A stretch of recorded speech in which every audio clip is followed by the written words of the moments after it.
Y vamos a ver en el Evangelio de San Lucas. Yo, como siempre, estaré leyendo en el capítulo 22 a partir del versículo 15. Pero antes de leer la palabra, yo quisiera hacer un preámbulo, amados hermanos, y no quiero que de ninguna manera, cuando llega el primer domingo del mes, tengamos la Santa Cena, distribuimos los elementos y aquí no ha pasado nada. Yo quiero, hermanos amados, que por favor me escuchen bien lo que voy a decir y entendamos, hermanos, que esto es muy serio. Esto es una dádiva del Señor. A lo largo de todos los años que Jesús estuvo aquí en su ministerio y que se contabiliza 3 años y medio de ministerio, que hizo maravillas, por ejemplo, milagros por donde quiera que él iba, milagros maravillosos. Razón apunta el evangelista San Juan que si tendría que escribirse todo lo que él hizo, no cabería lugar en el mundo entero para escribir tantos libros. Así que lo que nos ha dejado el Señor es solamente una mínima parte de lo que él hizo, recordando siempre de que un ministerio famoso, maravilloso que tuvo fue la sanidad, por ejemplo, y la multiplicación de los panes, y en fin, hizo cosas maravillosas del Señor. Pero hay una cosa que me llama siempre la atención, hermano, y es el hecho de que les dijo a sus discípulos que no se acordasen. No les dijo, acuérdense de los milagros que yo hice, acuérdense de las enseñanzas que le di, acuérdense de esto y lo otro.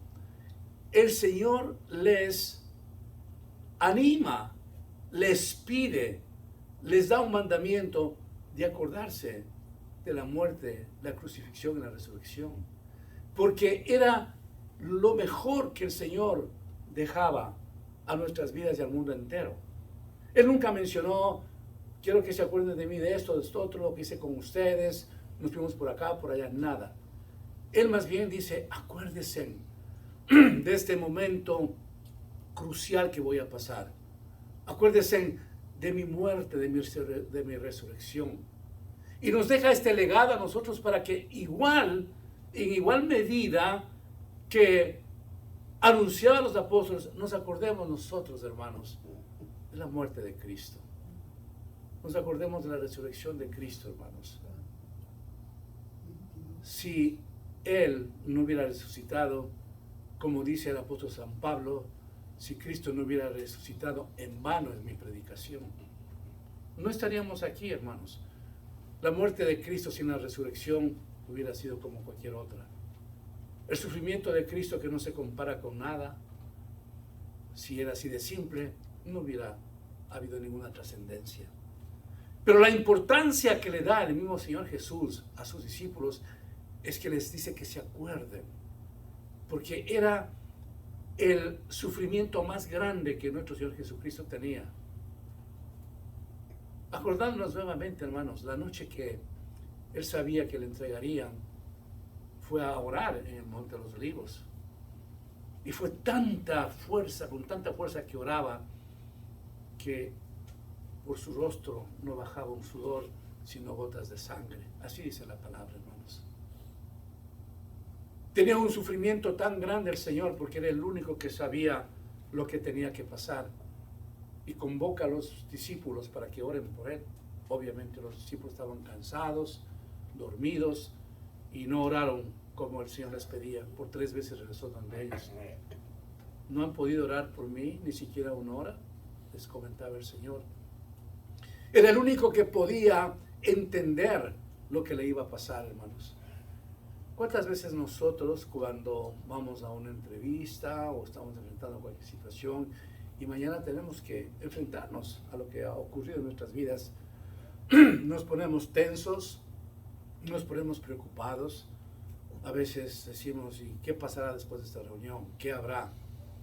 ¿Qué será?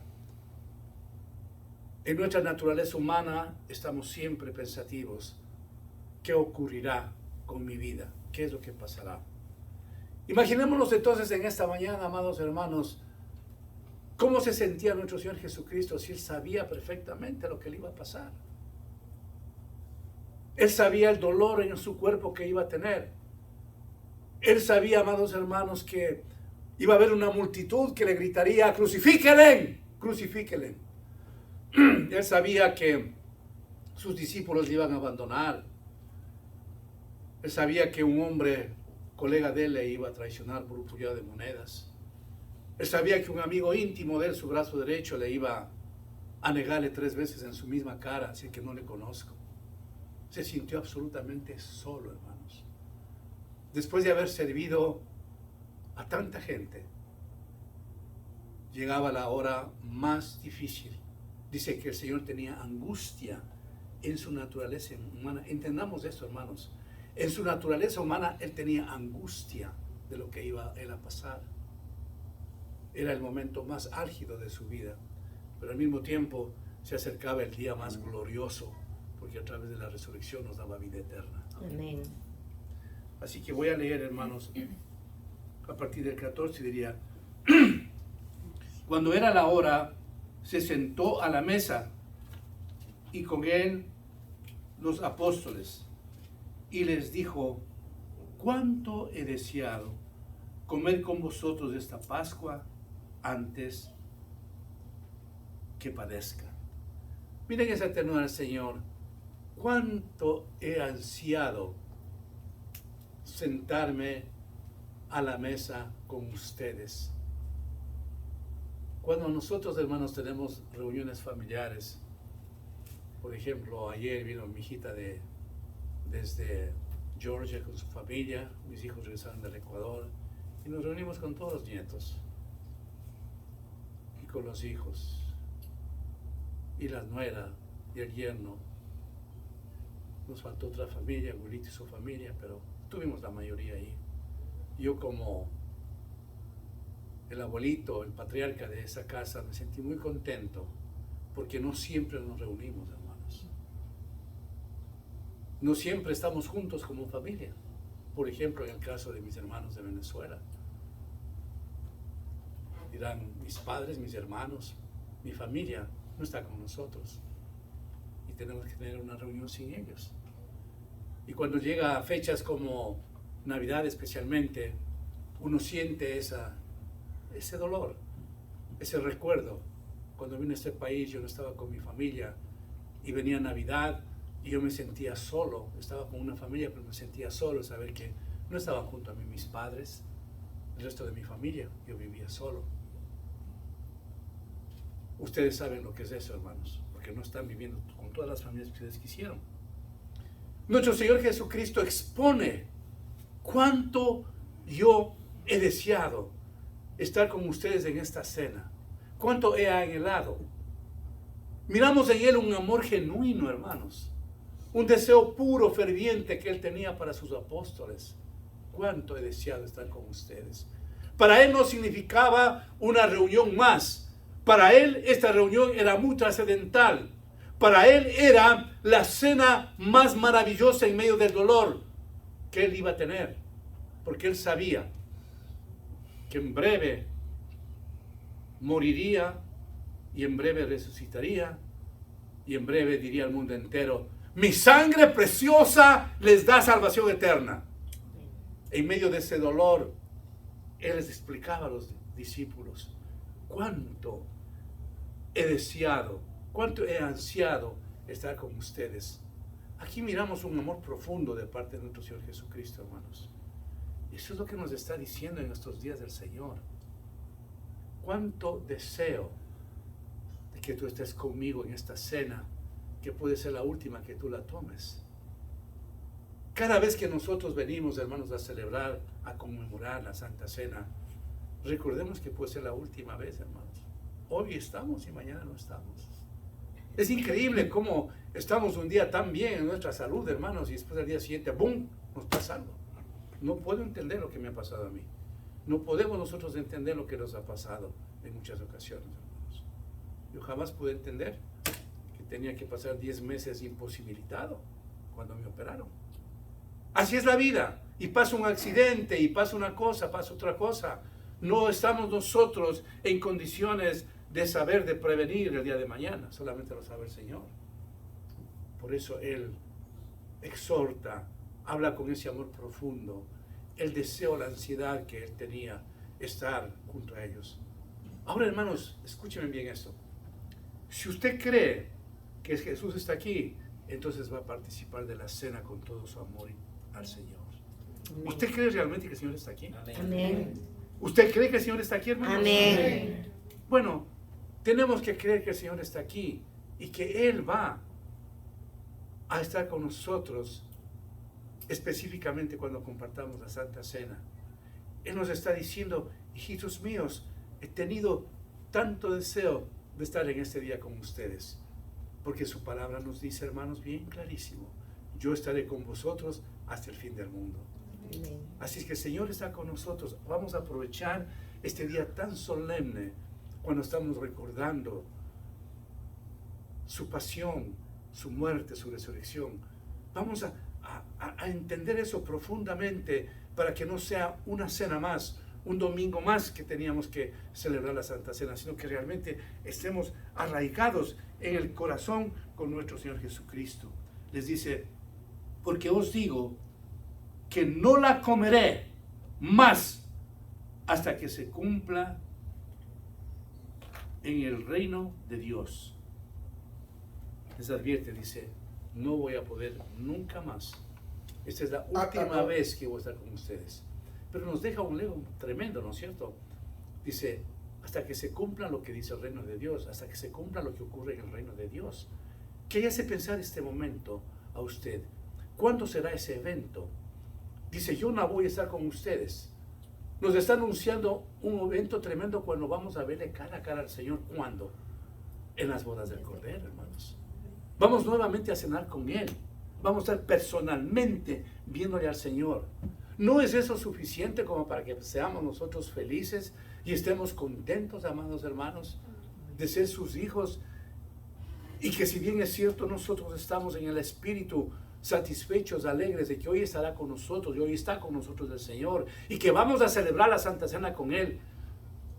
¿No nos conmueve en primer lugar el corazón de que a eso vamos? A celebrar un día las bodas del Cordero y Él será el que sirve, hermanos. Cuando yo hago una pausa en mi vida y viene a mi corazón, a mi mente, muchos seres queridos, amistades, hermanos en Cristo que ya se han ido en tiempo de prueba, de enfermedad, de tribulación, de necesidad, de lo que quiera, yo le sé decir, qué bueno que estés en el cielo, qué bueno que estés en el cielo y que no estés en esta tierra que está al momento lleno de dolor, de angustia, de lágrimas, de tanta violencia, de tanto sufrimiento. Qué bueno que te hayas ido. Y me queda a mí una satisfacción profunda, como debe quedarles a ustedes también, que algún día estaremos mirando el rostro del Señor personalmente. Eso debe animarnos, amados hermanos. Eso debe mantenernos firmes. Dice el Señor en el versículo 17, y habiendo tomado la copa, dio gracias y dijo, tomad esto y repartidlo entre vosotros, porque os digo que no beberé más del fruto de la vid hasta que el reino de Dios venga. Una vez más, el Señor está subrayando. Vamos a tener esta Santa Cena y lo vamos a hacer por última vez, porque la otra vez será hasta cuando ustedes me miren a mí, hasta cuando yo venga, hasta cuando estén con nosotros. Yo me imagino, hermanos, de ese momento, aunque no entendían los discípulos concretamente, ¿qué ambiente habrá habido ahí, hermanos? Un ambiente de dolor, de preocupación. El maestro nos está diciendo que se va. El profesor, el Dios. Ellos amaban a Cristo, hermanos. Ellos vieron todos los milagros que hizo el Señor. Ellos observaron con qué vehemencia Él estaba en este mundo sirviendo a la gente. Él nos dejó la enseñanza profunda, hermanos, de ser benévolos unos a otros, de servirnos los unos a los otros, hermanos. La manera como Él anduvo, la manera como Él vivió. Yo me imagino no me relata la Biblia, pero ¿qué hizo Jesús los 30 años antes de su ministerio que la Biblia no nos relata? Algo podemos comprender, que su padre José era carpintero. Pero yo veo de que en esos 30 años él tiene que haber tenido una vida vertical, una vida llena de obediencia a José y María. Él tiene que haber estado siempre enfocado en el reino de Dios. Para él no había ninguna otra cosa que no sea las cosas del Señor, porque él sabía perfectamente, hermanos, como nosotros sabemos ahora, que las cosas de Dios permanecen para siempre. El resto de cosas son efímeras, hermanos, son pasajeras. Nosotros mismos somos aves de paso, hermanos. Hoy estamos y mañana no estamos. Nosotros mismos, hermanos, no sabemos el momento en que dejaremos de vivir. Pero lo importante es que a lo largo de su ministerio, el Señor Jesús lo que hacía es servir a la gente. Usted y yo tenemos esa oportunidad en estos tiempos, hermanos. Cuando usted tenga oportunidad de servir a la gente, hágalo, hermanos. Cuando sabemos nosotros de que un hermano esté enfermo, ore por ese hermano sin cesar. Cuando veamos que hay una situación adversa en el hermano, mandemos un WhatsApp, hagamos una llamada telefónica, porque una palabra, hermanos, de aliento, qué bien que le hace a uno, hermanos amados. Cuando nosotros estamos en la vida cristiana, siempre miremos la necesidad, el deseo de otra persona y sacrifiquemos un poquito de lo nuestro para poder decir, yo voy a ser parte de esa alegría de esa persona. ¿No hizo eso nuestro Señor Jesucristo? ¿No consolida Juan 3:16 todo lo que realmente es Jesús? Porque de tal manera amó Dios al mundo, porque de tal manera amó Dios al mundo que dio a su Hijo unigénito. Lo más hermoso que había en el cielo, Jesús. Para que todo aquel que no crea no se pierda, mas tenga vida eterna. Es decir, amados hermanos, cuando Cristo viene acá al mundo, Él viene a entregar todo. Y lo demostró. Por eso, en las circunstancias que Él estaba viviendo en ese momento, invita a sus apóstoles. Recordemos, hermanos, que les dijo a los apóstoles dónde iba a ser la cena, qué es lo que tenía que traer a la cena. Les dio todas las indicaciones, porque Él era siempre el Dios perfecto que le gustaba así las cosas. 1, 2, 3 para hacer. Pero estaba siempre preocupado de sus discípulos. Siempre estaba él preocupado de lo que Él iba a dejar, el legado a la humanidad. Él sabía que había una historia que no se cambiaría tras de su vida, tras de su muerte, tras de su resurrección. Nunca se podría esconder algo que Él dejaría. Hermanos amados, recordemos algo que lo sabemos de memoria. Estamos viviendo 2000 años más de la muerte de Cristo. ¿Se ha dejado de predicar el Evangelio de Cristo? No. ¿Se ha dejado de hablar de Cristo? No. Aunque haya habido persecuciones, aunque ahora la gente quiera hacer lo que quiera, pero el nombre de Cristo persiste. La palabra del Señor continúa. Hay hombres y mujeres dedicados con todo su corazón a ofrendar sus vidas por la causa del Señor. Acuérdese siempre de los misioneros, de aquellos misioneros que dejaron toda comodidad en sus países y que tuvieron que viajar a esos países inhóspitos, donde son perseguidos, donde han sido asesinados. Yo nací en Ecuador y ustedes no sé si saben, deberían saber, o si no diría deberían saber, si no lo saben, por favor, hagan todo lo posible en ver en sus teléfonos la historia de los misioneros, por ahí, por la década de los 50. Hombres que dejaron las comunidades aquí, Estados Unidos, americanos, y fueron a predicar a una tribu del oriente de nuestro país, Ecuador. Ofrendaron sus vidas, les mataron, creo que a 4 de los misioneros, los indios de esa tribu. tenían sus avionetas y bajaban la comida, les botaban la comida para que tengan a los indígenas. Y les presentaban la palabra y iban con ellos a darles el mensaje de salvación. La tribu se levantó y les mataron a 4. Fue una noticia mundial tremenda. Al transcurrir el tiempo, uno de esos jóvenes que participó en el asesinato, él sería un hombre que conoció al Señor. Y cuando yo tuve la alegría, la bendición en las sociedades bíblicas en el Congreso presentar la Biblia quechua, aquel hombre que estuvo presente en el asesinato de los misioneros recibió una Biblia. Pero fue el dolor, fue el derramamiento de la sangre de aquellos misioneros que entregaron sus vidas para que aquella tribu conozca del Señor. Y Dios hizo maravillas en el Ecuador, porque el Evangelio llegó primero a los indígenas. Interesante. Dios miró a los más desposeídos, a los más pobres, a los más explotados. Allá entró el Evangelio. Yo nací en una provincia donde la presencia del pueblo indígena es bastante significativa, pero que levantaron unas iglesias maravillosas con una rectitud tremenda, hermanos. Ahí no se jugaba la iglesia por nada. Yo me acuerdo que me compartían los hermanos que cuando había una persona nueva que ingresaba a esa iglesia, el pastor les mandaba a que lo miren, a ver cómo vive, qué es lo que está haciendo después de que sale de la iglesia. Y si aquella persona no estaba viviendo bien, le expulsaban de la iglesia. Había en los indígenas un celo tremendo por el Evangelio. Iban a comunicarle al pastor lo que estaban haciendo. Entonces miren ustedes, amados hermanos, que este Evangelio, esta Santa Cena, no es así de fácil.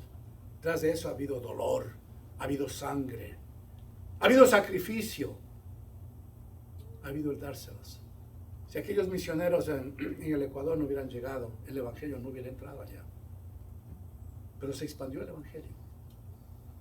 Y aunque en el país haya violencia, y aunque pase lo que pase, en nuestros países cuando se plantó el Evangelio, esa semilla seguirá, hermanos. Y el que quiere, seguirá a Cristo. Y el que no, pues seguirá haciendo lo que quiere. Pero lo importante es reconocer, hermanos, de que el Señor estaba siempre pensativo, pensando en el mundo entero, hermanos. ¿Vivimos un mundo diferente ahora de la época de Jesús? No. ¿Por qué razón lo vivimos? Porque Él está vivo. Porque Él está moviendo todo lo que significa en el mundo entero para la salvación del mundo. Por eso nos habla en la segunda epístola de Pedro, que Él no quiere que ninguno se condene. Miren ese amor de Cristo. Hagan lo que hagan los hombres, el Señor no quiere que nadie se condene. Él está vigilándonos, hermanos. Ay, amados hermanos, si es que el mundo hubiera entendido el sacrificio de Cristo, y si a Cristo le respetaríamos como Él se merece, si llamaría a todo el mundo como deberíamos amarlo, tendríamos un mundo diferente, hermanos. Pero lamentablemente ni siquiera el sacrificio de Cristo ha regenerado a las personas. No han visto la compasión que tuvo el Señor con nosotros. Por eso hay tanto pecado, tanta violencia. Por eso, amados hermanos, hay tantas guerras, hay tanto desacuerdo, hay tanta cosa. Pero usted y yo, en esta mañana, sintámonos privilegiados, bendecidos, porque sabemos y conocemos quién es Jesús, hermanos. Amén. La palabra del Señor continúa y nos dice: tomó el pan y dio gracias y lo partió y le dijo diciendo: esto es mi cuerpo que por vosotros es dado, haced esto en memoria de mí. Mire cómo hace el énfasis del Señor, cómo ya nos enseña a que Él pague su cuerpo. Dice: esto lo doy por ustedes. Wow. Qué amor para nosotros, hermanos. Oh, qué amor, qué inmenso amor. Hay una alabanza para el Señor, hermanos. esto representa mi cuerpo, que yo lo doy por ustedes. Miren, hermanos, que no hay nada, una milésima de egoísmo de parte del Señor. Dice, este es mi cuerpo, que yo lo doy por ustedes. Lo que tengo les doy. El Señor no les dejaba ninguna herencia de fortuna, hermanos. Podía haber hecho eso, ¿no es cierto? Pero les dejaba lo mejor, la salvación.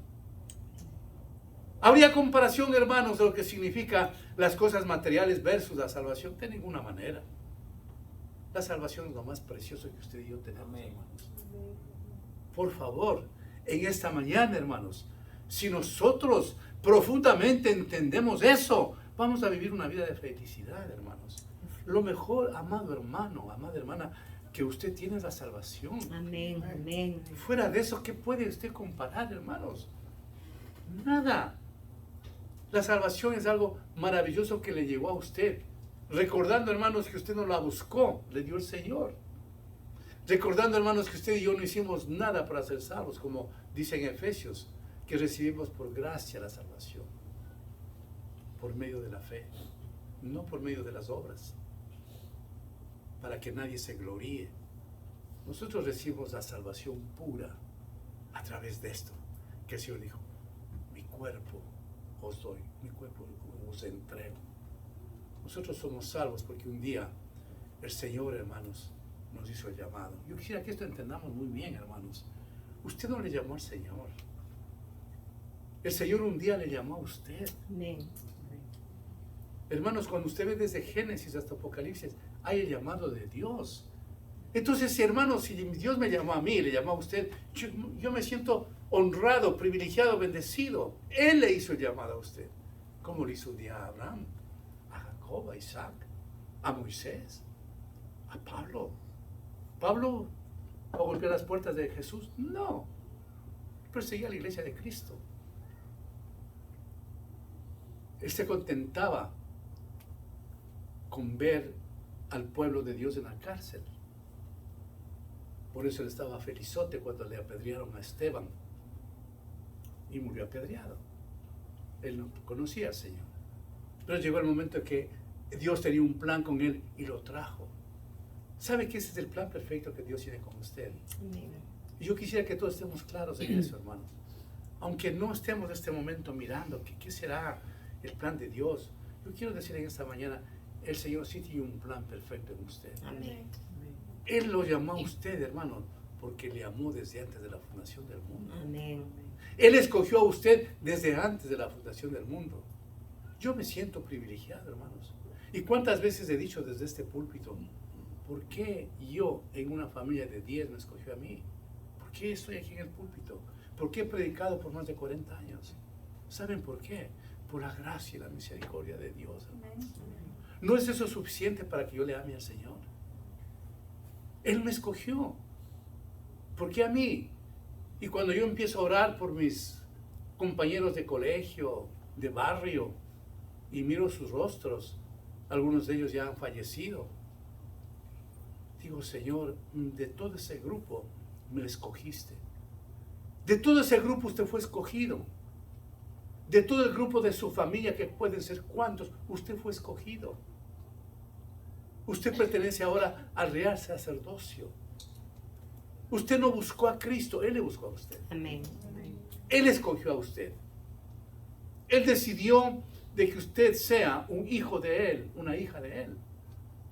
Hermanos, pensemos en esto, hermanos. Si es que algún presidente de tanto abolengo en el mundo entero decide a usted darle en adopción y darle todo lo que este presidente o este ricachón, cualquiera que sea, decide adoptarle a usted, para darle todo.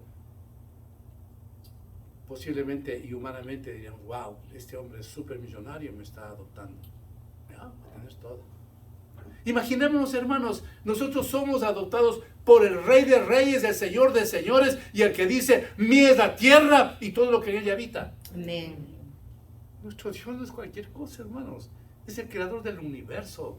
Deberíamos sentirnos, hermanos, con la frente alta, felizotes, hermanos. Entonces usted cuando ve las cosas del mundo, que tanta gente que la disfruta, que rías, hermanos, en su corazón. A mí no me importa eso. Yo tengo lo mejor. Yo tengo a Cristo. Yo tengo la salvación. Yo tengo el Dios que me ayuda, el Dios que está conmigo, el que me promete la salvación eterna, el que me promete que estará conmigo todos los días hasta el fin del mundo, el que me ofrece la vida eterna, el que me dice en su palabra que primera, segunda, tercera, quinta y 1000 generaciones estarán con Él. Y eso nos pone, en serio, hermanos, como padres, como abuelitos, nos pone en una postura de paz. Porque decimos, miramos con ojos humanos la situación del mundo, que es tremenda, versus la promesa del Señor. Decimos, Señor, nosotros no podemos hacer nada por nietos, bisnietos, por los hijos, nueras, yernos, lo que sea, la familia que haya dado el Señor. Dice, en tus manos van a estar ellos. Y entonces usted siente paz. Señor, no es mi trabajo. Yo hablé con mis hijos, con mi familia del Evangelio. Es asunto tuyo, Señor. Tú sabrás lo que haces con mi familia. Pero usted puede morir en paz. ¿Sabe por qué? Porque usted, hermanos, fue ejemplo para su familia. Porque usted tiene al Señor. El resto es del Señor. En nuestra iglesia había un hermano ya anciano que le cortaron la pierna. Estoy hablando de Paulito. Polo. Y él me decía, pastor, yo lo único que quisiera es no morirme todavía. Él estaba ya casi al morirse, ¿no? Yo no quisiera morirme todavía. Dice, porque ¿quién va a cuidar de mis nietecitos? Mire, mi hija, como está un poco enferma o bastante enferma, que no trabajaba, y el hermano Polito era el que le daba todo a los nietos.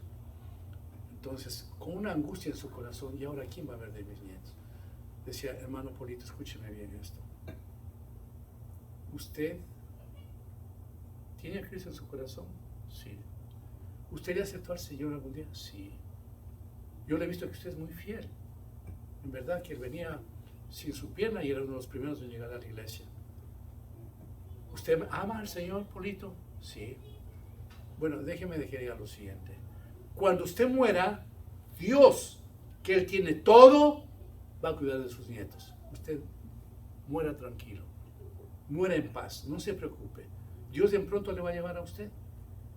Pero sus nietos van a quedar bajo la custodia del Rey de Reyes, el que tiene todo para darles a sus nietos. Mire usted entonces, hermanos, cómo nos sentimos cuando los años han pasado y usted ya pasa de ser de padre a abuelito y tiene sus nietos y tiene todo eso, una familia extensa donde se preocupa. ¿Y qué será de nosotros? No, pues conversamos con mi esposo humanamente, ¿no? ¿Qué será de nuestros nietos en un mundo tan confundido? ¿Qué será de nuestros nietos en un mundo donde los niños están creando de una forma tan rebelde? El otro día nomás me iba donde un podiatra y me decía, sabe que soy pastor, ¿se da cuenta que estos guambras de ahora son tan malcriados que nunca nos saludan? Vienen a mi casa a mis nietos y nunca me saludan, son malcriados. Él tiene más, bueno, no mi edad, un poco menos, ¿no? Decía, así es.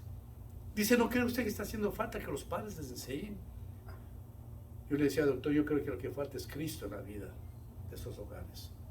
Dice, no, es que son diferentes, yo no era así con mis padres. Y empieza a hablar, sí, así es, pero es un asunto del Señor.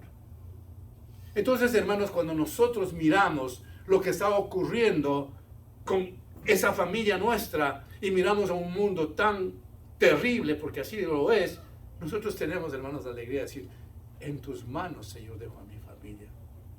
Y morimos tranquilamente, porque yo no voy a cambiar a nadie, nada, hermanos.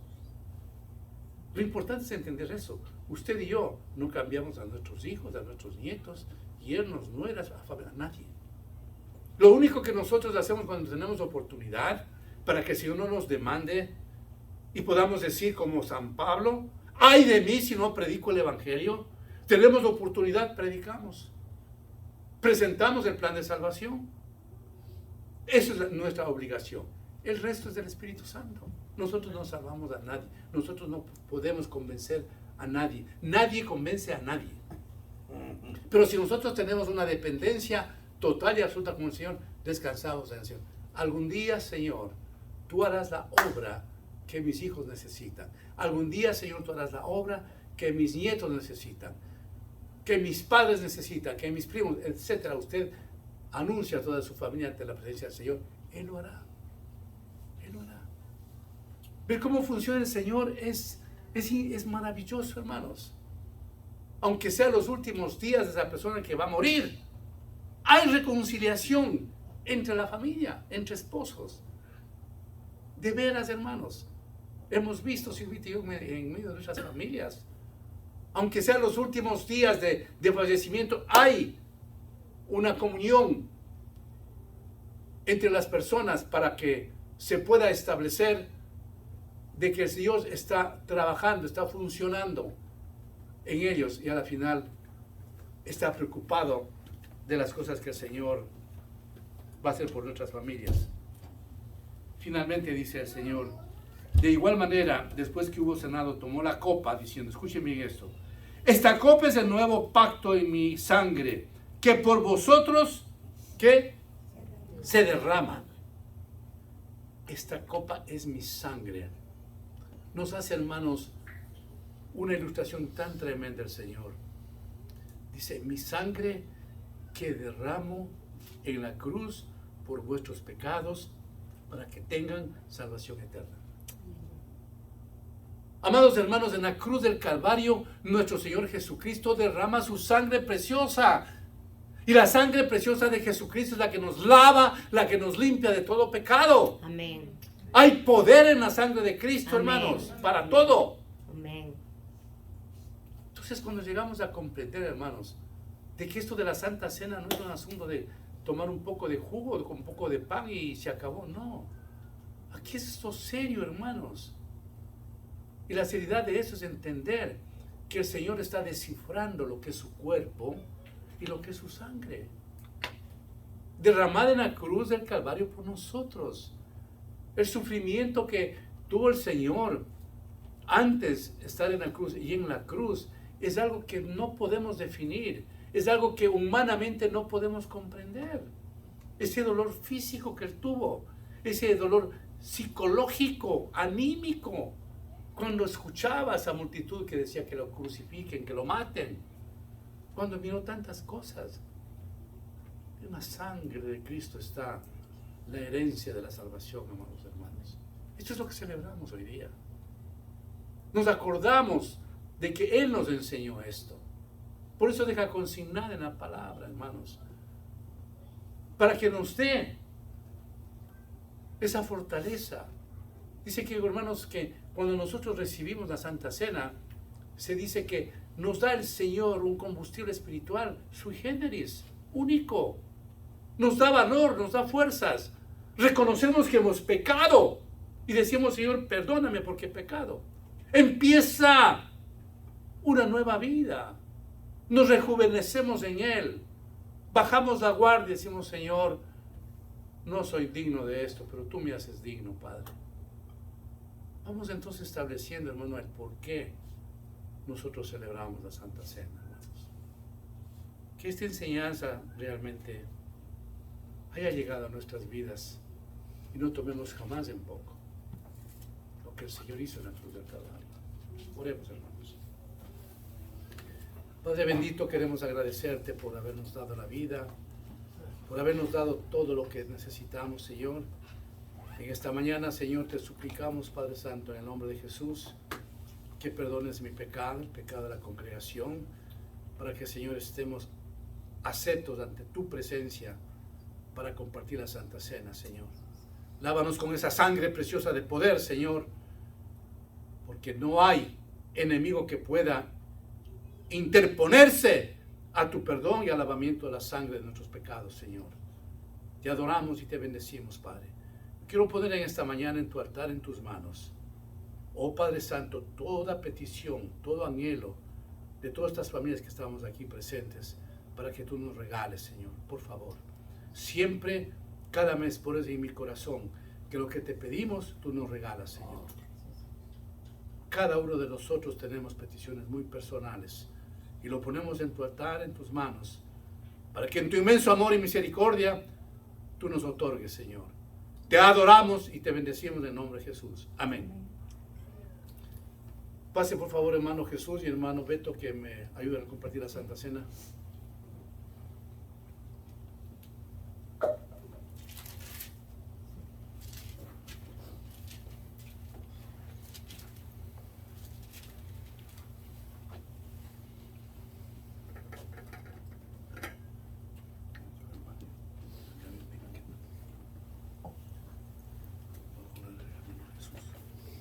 Nos ponemos de pie, por favor. Hermano Jesús. Okay. Amadísimo Padre, mi Dios Todopoderoso, Señor, estamos aquí en tu presencia, Señor, para alabarte y bendecirte, Señor. Date gloria y honra porque esta mañana vamos a hacer este acto solemne, Señor, que es la Santa Cena, mi Dios, donde te pedimos que tomes el control de cada una de nuestras vidas, Señor, que seas tú cuidándonos, protegiéndonos, Señor, y que tomes el control del anhelo de nuestros corazones, Señor. Te oro, Señor, por el pan, Señor, que sabemos, mi Dios, que es tu carne, Señor, tu cuerpo que fue partido, Señor, en la cruz del Calvario, Señor, el cual fue molido, Señor, para darnos vida eterna, Señor, para redimirnos del pecado, Señor. Y esto lo hacemos en memoria de ti, mi Dios. Por eso pedimos por este pan, para que seas tú, Señor, cuidándonos y protegiéndonos, Señor. Gracias, Señor, por todo, Señor. Amén. Bendito Padre Celestial, Señor, en este momento te damos las gracias, Señor, por este momento, Señor, en que estamos compartiendo de esta cena, Señor. Padre, en el nombre de Jesús te ruego, Señor, que tú bendigas este vino, Señor, que representa la sangre derramada, Señor, en la cruz del Calvario, oh Dios. Con la esperanza, Señor, fue dicha por ti para que nuestros pecados fueran lavados, Señor. Gracias por ese momento, mi Dios, tan grande, tan maravilloso que tú nos diste, Señor, como es la salvación, Señor. Bendice esto, Señor, estos símbolos que representan eso, Dios, en el nombre de Jesús. Amén. Amén. Hermano Jesús. Pasen a repartir, por favor.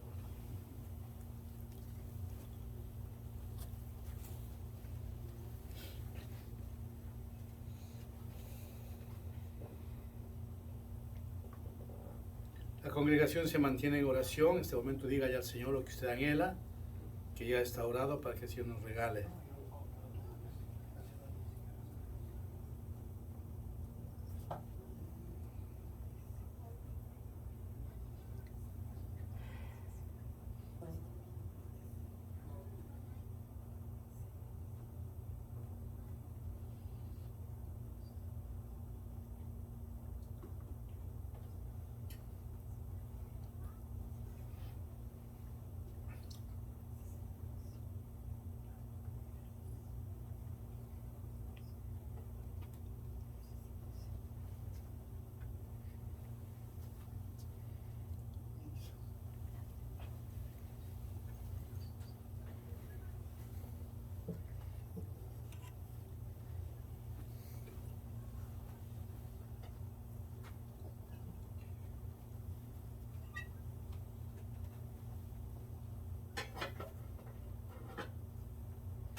Porque yo recibí del Señor lo que también os he enseñado.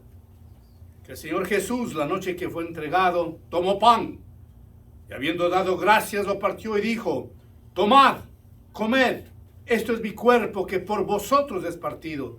Haced esto en memoria de mí. Proceda, por favor.